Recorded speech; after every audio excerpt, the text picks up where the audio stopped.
Hi, I'm Ronnie Simmons from the Redback Spiders, Rose Tattoo, and Richie Ramone. And I just recently released our debut single, Alone with You. We performed on Sydney Harbour, where we shot the music video. And I'm here to talk to you in Heavy Magazine. How's it going? Awesome, good. Thank you so much for joining me. So how are you recovering from the weekend, first of all? Yeah, it was windy and cold. I've Yes, yeah, I'm deservedly tired, but I'm good. yes, that's Yeah, fair enough.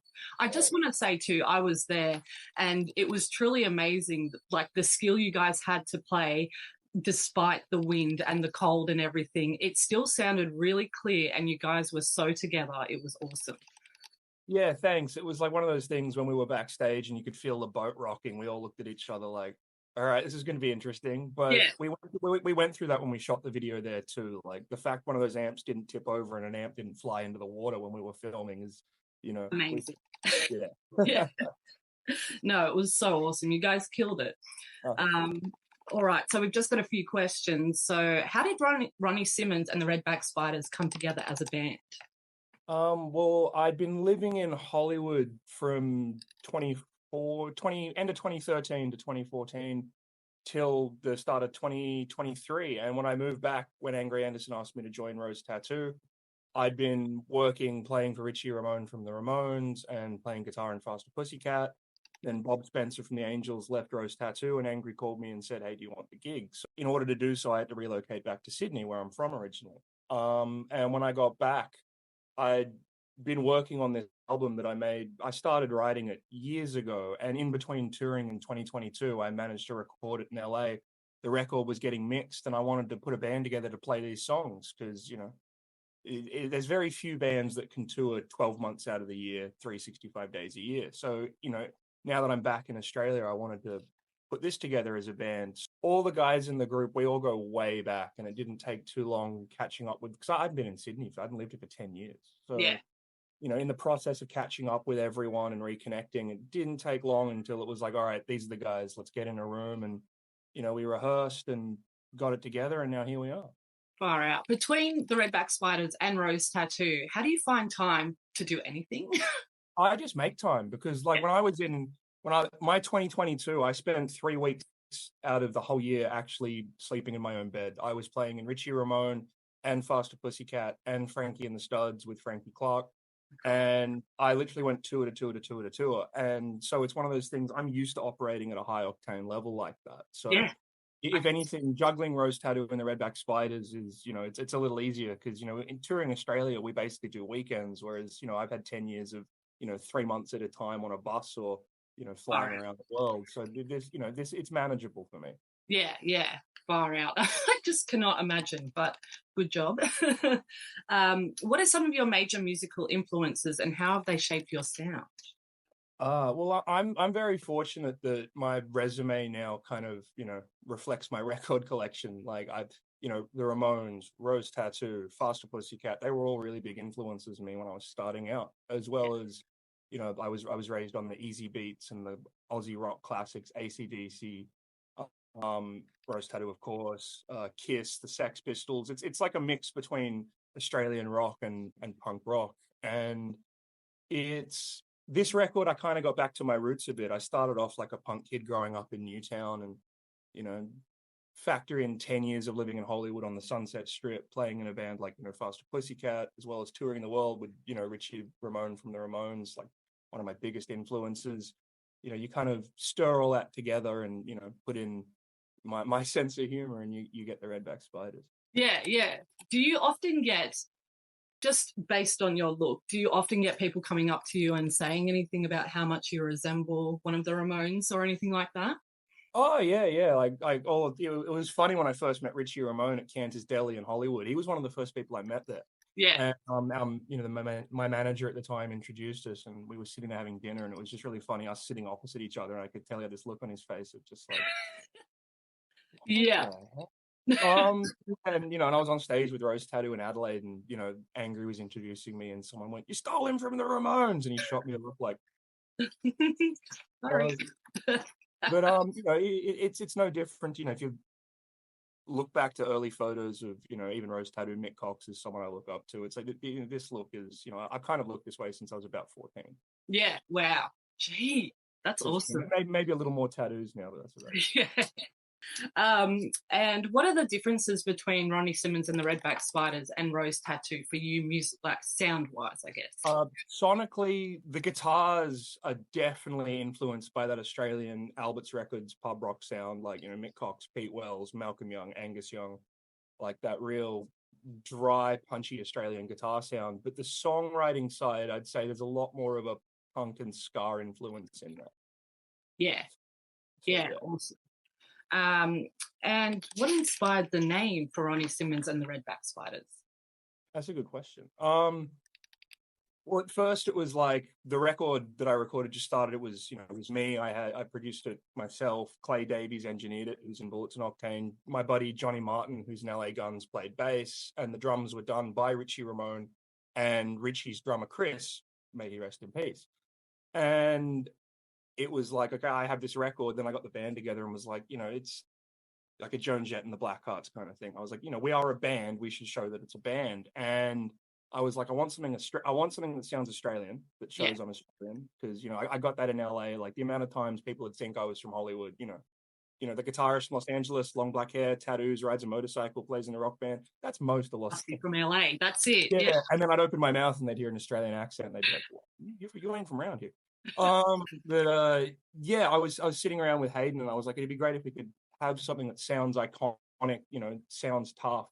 Yeah. And something that says we're not here to fuck spiders, like the classic saying. And I say that a lot. And it was one of those things I paused and I went, Redback Spiders.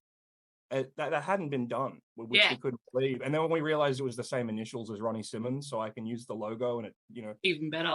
I was like, well, it was just like, it was like the light bulb went off and it was like, all right, that's it. Yeah, no, that's sick. That's awesome. And can you walk us through the process of songwriting for you? How do you collaborate on new material?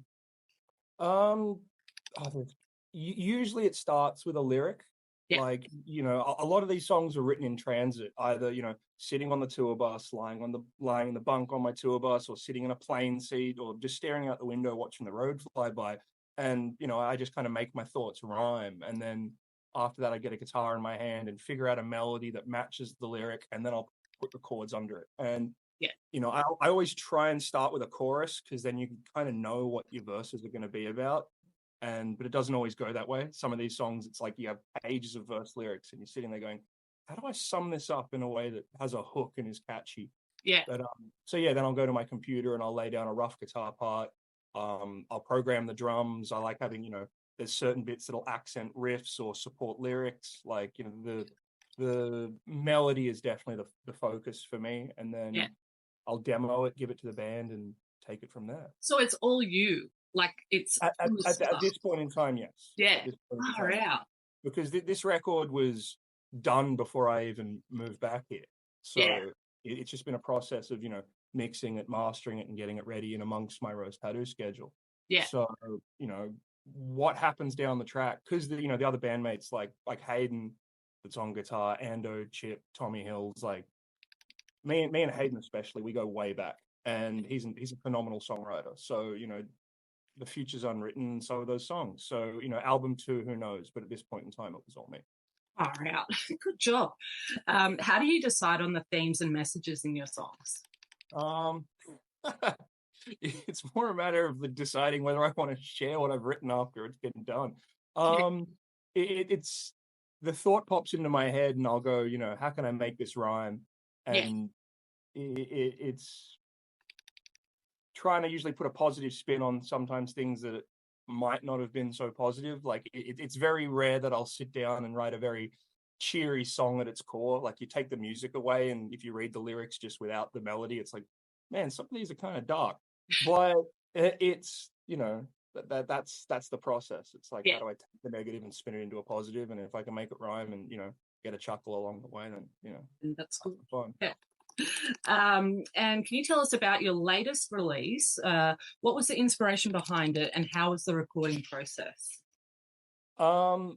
Alone with You, it's like a rock and roll touring love song, really. Like that was written in transit, like I said, in the tour bus, in the van, on the plane, and it's kind of making that lifestyle rhyme and relate because, if being a touring musician is hard, and it's one of those things, like I said, in Australia, you're doing weekends and you're back during the week. When, touring the States and the rest of the world, like I've done tours where you're gone for months on end Non-stop. and trying to maintain a relationship with anyone, you Yeah. know be it romantic or even with your family, like you just might as well take out your phone and type "I miss you too," because Yeah. that's basically it. It's just where Sweden's great, miss you too. Yeah. And it's not so much complaining, it's more just giving a perspective on that lifestyle that I'm living for quite a while now. And I wanted to you know sum that up in a way that was somewhat poetic and but honest and raw.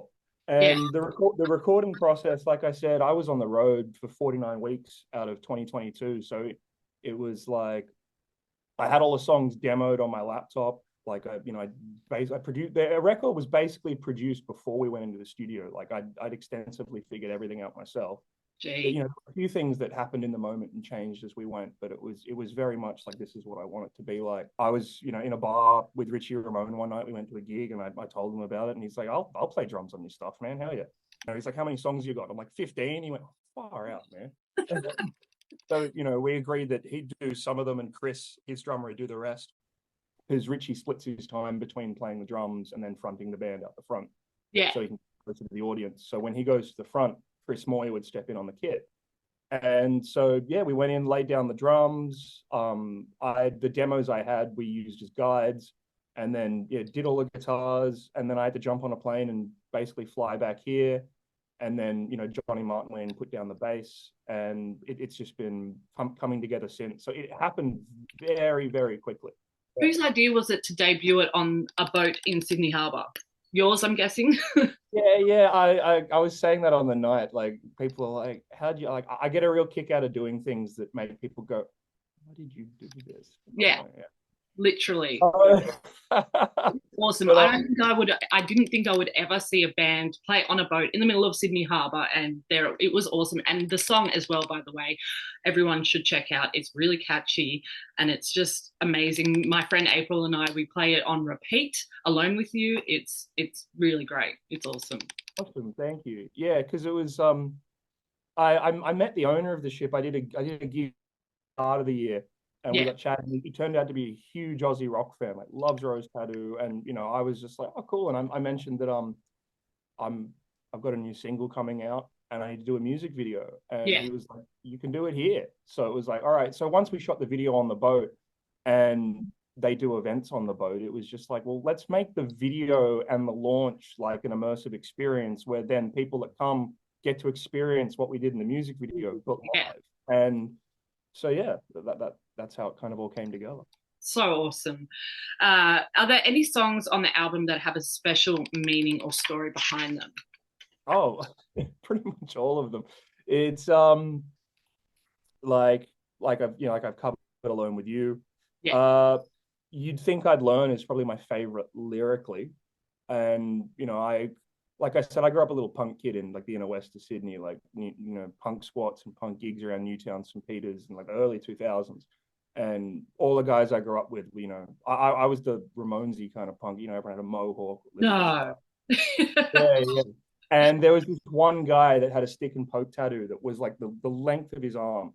And it said, "You'd think I'd learn." And he must have done it himself with like a safety pin and a biro. It was so bad that I've never forgotten it. And I was like, that's hilarious. I That's got to get a awesome. song out of that. Yes. And in my travels and over the years, like being a big advocate, like, because I love the Ramones, but there are certain people along the way that can look down their nose at 3 chord, oh, they only know 3 chords, Yeah. oh, it's really Yeah. simple. And someone that's done it, and me and Richie have discussed this a lot, the drumming style and the guitar style, it's like, yeah, a lot of musicians can do it for 3 minutes, but you can't do it for an hour and 20 minutes every single night. It Yeah. requires a lot of focus, stamina, and energy. And keeping it simple doesn't mean it's stupid, and complicated doesn't mean it's fun. That's Two right. things I'd learned. They're the lyrics. And it was kind of like, I'd been through a breakup years ago, and it was like when I was writing the song, it was like I kind of combined the two sentiments of like, that view of this music I love that's, viewed as simple, and me going, well, just, complicated doesn't mean fun. And so there's a lot of entendre in there. Yeah. And, I was very fortunate. One of my mentors and closest friends was Paul Wazine of the Screaming Jets. And we used to write together a lot. And, up until he passed away, we'd keep in touch. And when I was in the States, be sending each other songs. And he always pushed me to write my own songs. And we'd discuss, like, the joys of getting a double entendre, a triple entendre, or a quad entendre into a lyric. So there's a lot of things in there that, I'm not going to give it away. That's for the listener to figure out. But Yeah. Awesome. And I think it's really creative and smart if you're able to not just do one double entendre, but, just and really think about your lyrics, and when you've written them down, and then go, okay, how can I make this, even more elevated and change things? And yeah, really cool. That's exactly it. Like, it's like the famous screaming, like another Paul Wazine lyric, if I knew what I know and if I'd said what I meant. Yeah. And it's at face value, it's so simple, but then it's like a slow burn. You're walking away, and a minute later, you're like, wait a minute. Yeah. That's really clever. And things like that, where, the first listen of the song, you might just go, okay, that was that rhyme. And then you listen to it again and again, and it's like, you're discovering Easter eggs, and, like, oh, wow, does that mean that? And, Love that. And how do you feel your music has evolved since you first started? Are there any significant changes in your style or approach? Yes and no. Like, definitely, like when I started out, I was barely 15 years old, and my bandmates were, pretty older than me. And I was very green. Like, I got a lot of experience very quickly performing in pubs and getting in front of people. But as far as songwriting is concerned, like, I hadn't had that much life experience to really make rhyme. So, I think therefore I am. You only know what, you know. And so over the years, gaining more experience in the craft, not just, performing, but touring, working in the studio, seeing the world, working with people, having things happen in life, like that definitely elevated the process. And now I've done my 10,000 hours, and, I I definitely have a lot more focus in knowing what will work and what won't work, and and how to get there. But like I said, this record's a real return to my roots. It's kind of fun. It's kind of like going back to where I started, but now with this new tool set. Yeah, awesome. And is there a particular performance that's been most memorable to you? And it doesn't have to be with Ronnie Simmons and the Redback Spiders. It can be with Rose Tattoo. And why was that a memorable experience? Oh, there's been multiple ones. Like, I'll never forget, like playing the Bowery Electric with Richie Ramone on the Lower East Side in New York City, right next door to where CBGB's used to be. That was really, really cool. Monty Melnick, who was the famous Ramones tour manager for their career, introduced us. Like, I got to, me and Chris Moy were sitting backstage watching them talk about the old days before we went on, and I was like, is insane. And also, like, I played on Broadway with Faster Pussycat. That was really cool. Like, we were touring with LA Guns and Tom Kiefer, and pulling into Times Square on a tour bus. It's something I remember just sitting there going, not many people get to do this in their life. This is pretty special. And the crowd were amazing. But also, like my first show with the Redback Spiders, because I'm known mainly for being a guitarist, which is, been my bread and butter for so long. And in this band, I'm up the front singing. So it's nice to know that there are still firsts for me. And that was really, really, really fun and memorable, especially to have such a positive reaction in my hometown. In the spirit of hometown, definitely my first show with Rose Tattoo. Like, we played Tattoo RSL on Oxford Street, and back in our teenage years, Oxford Street was kind of like one of the hangouts, so it had come full circle. The PA blew up in the second song because we were so loud, and then the power came back on. It was a real rock and roll trial by fire. It was cool. Yeah. Oh my gosh, the experiences, I'd love to get into your head and see all of them. I'm sure there's lots. How important is the connection with your audience during live shows? And do you ensure that you maintain that connection? How do you? Oh, it definitely is. It's very important. Like, to not get on stage and bring it, so to speak, that I relate it to like a drummer getting on stage and not bringing their cymbals. It's like it's a part of it. Yeah. And I definitely love being up there. Like people ask me, are you nervous? It's like the 23 hours leading up to getting on the stage is the chaos. It's like once it's like I know that I'm comfortable up there. Like, Yeah.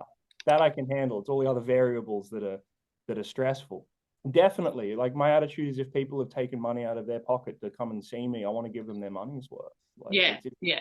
no, it's and I said that on stage at the launch. It's like if it wasn't for you guys, we wouldn't be here. Like I'd be playing to no one. That's really, really important. That's awesome to hear. Where do you see the band in the next 5 to 10 years? That's a really, really good question because Angry has put an expiry date on Rose Tattoo at 50 years. He wants to do 1976 to 2026. Okay. So until then, I'm a tat. I'm a full band member, and I'm based back here. Yeah. Having lived in the States for 10 years, everyone's asking me, so what are you going to do when you go? I don't have a crystal ball. Like I say to a lot of people, what are you doing in 2 years? You don't know. Yeah. Who knows? Like, but ideally, I'd like to build something authentic, credible, and stylish that I can continue to do. Yeah. Where I'll be based, I don't know yet. But ideally, I'd like to build the Redback Spiders into a legitimate touring act that I can sustain and keep making records and tour with. Yeah. Yeah. And do you have any advice for aspiring musicians who are trying to make a name for themselves in the industry? Definitely. Love what you do. First and foremost, love what you do and define what's success to you. Like when you're starting out, it can almost be very daunting on, what direction to go in, what steps to take. Whatever your instrument is, whether it's playing guitar, bass, drums, singing, anything, learn your craft inside and out.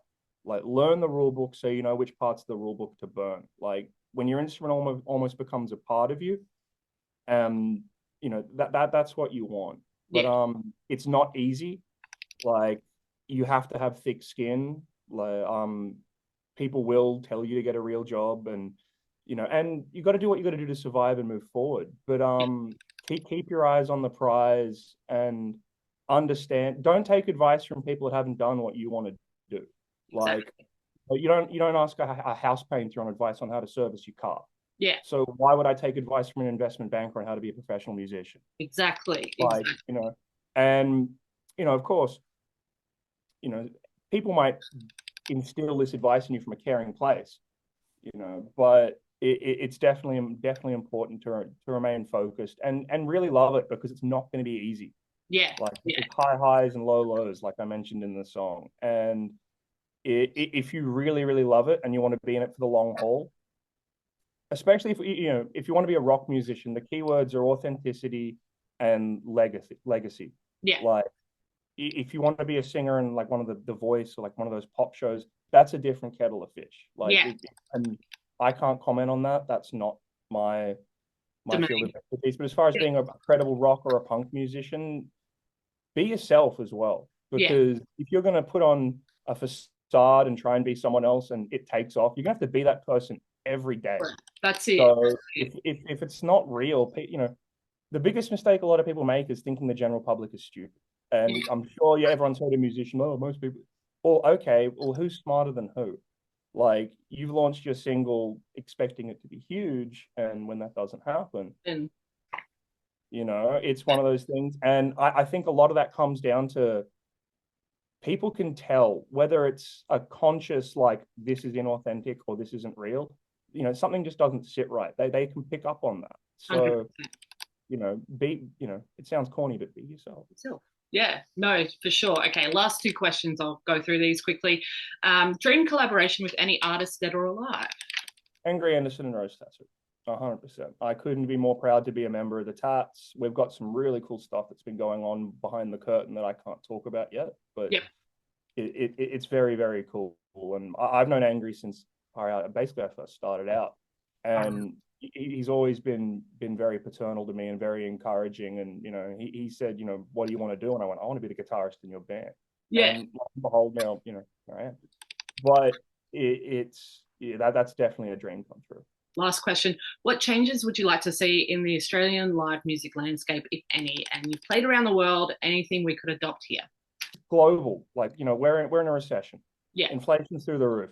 Life costs more. So the first thing to go is luxury things like entertainment and going out. Like, but having said that, I'd love to see more of a throwback to when I hear the guys tell stories about Rose Tattoo and AC/DC and the Angels and all of the golden days of Australian pub rock. I go like, far out, I wish I could have been there. But a lot of that had to do with, you know, and I got the tail end of, you know, pre-social media when I started out in bands where if you wanted to meet up with people, you went to a gig. Yeah. Like, you know, it was like that was the melting pot. Yeah. Now with, you know, you can order a pizza off Uber Eats, you can order a person off Tinder, and then you don't have to go out and meet anyone. And Yeah. I definitely think that has influenced the climate that, you know, that freedom of choice. So it's one of those things that I'd love to see a resurgence in nightlife, and especially so rock can become a really healthy scene again. I agree. As far as Australia is concerned, like tall poppy syndrome is a thing, and it was funny when I first moved to the States and I explained it to one of my friends there, and his attitude was, "That's the dumbest thing I've ever heard," and walked away. And I was like, "It's actually a thing." Yeah. I think Australia could do with less of the, you know, so who do you think you are? Like, what are you really going to do, mate? And more the, man, I hope you go all the way and kick ass, man. You miss 100% of the shots you don't take. And if you succeed, then I can say you're my friend. Rock on, dude. Yeah. And that comes from a genuine, a really genuine place. And I experienced that in the American dream out there. And I think that's a really positive thing that we could do with more of here. But I'm hoping my influence on the scene now that I'm back and you know, I've got this vessel now. I'm hoping I can bring some of that to the table. Hell yeah. What you said is true. I really would love to see more support for live music artists and especially the punk rock sort of artists as well. I just feel like there's a lack of encouragement at the moment, but hopefully that can change. So yeah, and that's it. And the reality with the industry is it's like this, where there's smoke, there's fire. Like if something takes off and people get into it, everyone, you know, then you get the people, oh, I love this. It's like, yeah, I played this to you before and you never cared about it. But the reality is we want, you know, you want people to listen to you. You want people to check you out. And hopefully there will be a tipping point where, you know, people realize that being sung to by a robot and AI generated songs isn't real. It's a pendulum swing, you know, like, you know, I think we're going to see that with social media as well. There will be a snapback with a culture that goes, you know what, this isn't for me. I want to go out and I want to experience things in real life. Yeah. You know, and I've experienced that touring, especially with Richie Ramone. Like you're playing shows in South America, there's kids that are, you know, climbing over security guards to get on stage and do backflips into the crowd.